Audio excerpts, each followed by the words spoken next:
Today we are unboxing the Nikon Z5 and 24-50 kit for you. Nobody reads the manual anyway. This.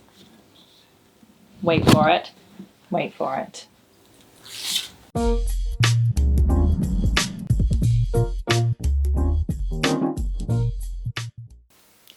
Today we are unboxing the Nikon Z5 and 24-50 kit.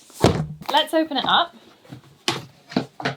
Inside we have our expected instruction manuals for both the lens and the body with the guarantee card on the back. And then when we open this layer we have the lens in its own little box here and we have the camera. It comes with the usual accessories, the Nikon Z strap, MH25A charger, in our case a UK charging lead, a USB C-type cable, and the newest ENEL 15C battery. All right, now we're down to the real business. Now you'll see when you look at the Z5 that it is a very similar size to the Z6 and the Z7, but with some key differences. We have no top LCD panel. The selector dial has moved from this side to this side. The layout on the back is very, very similar. Apart from the fact that the viewfinder is lower resolution, electronic viewfinder eye sensor is in the same position at the top there. So you have to be careful of dust and dirt getting in there. Now let's have a look at the lens. The lens comes in its own little box, but it comes with no hood and no pouch. However, the 24-50 is the smallest FX-Z lens that we've seen so far. And combined with the Z5, I think this will make a great travel kit. Let's see what it looks like together.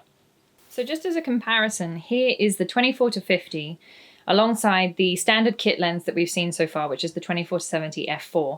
There is a very big weight difference, but also you can clearly see the size difference between the two.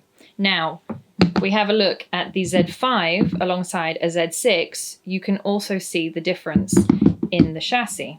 The top, as I say, is missing the LCD screen on the Z5, and the back looks pretty much the same between the two, although the Z6 has a higher resolution screen and viewfinder, whereas the Z5 has a lower resolution screen and viewfinder. Now here's the key point. The Z6 takes XQD cards and only has a single slot. The Z5 takes SD and has two slots. That is quite an important difference for quite a lot of people. On this side, you've essentially got the same layout and the base looks very similar between the two as well. This is the 24-50 on the Z5. It's one of those lenses that you have to extend out to start using it. We are going to take it out now and have a little play and show you some pictures.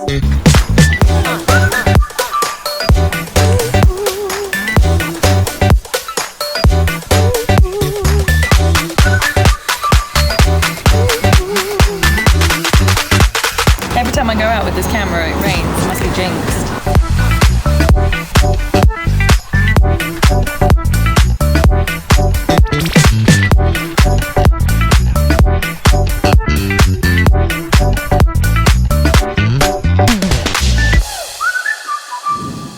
I've been able to use the Z5 for a couple of days. I've been using the Z6 for a few months now, so I was hoping that the transition between the two would be relatively seamless.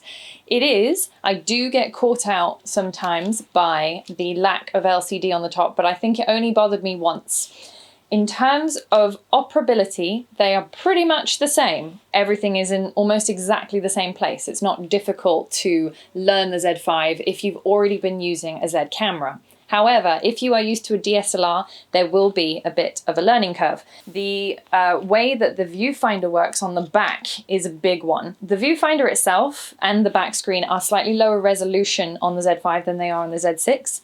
That didn't bother me necessarily, but I will say that the sensitivity of this viewfinder sensor up here is very high. So you have to get used to the fact that if you bring the camera down and then back up to your eye, it's going to flick on and off unless you customize how it activates by pushing the button on the side there. I had some challenging lighting situations for the couple of days that I had this. Everything was very overcast. Generally speaking, the landscape was very flat. The lighting was not that great. So I was able to push it to its very high ISO levels. And in terms of performance, as you'll see from the sample images I'm going to show you shortly, it's pretty on par with the Z6, and the Z6 was very impressive as it was.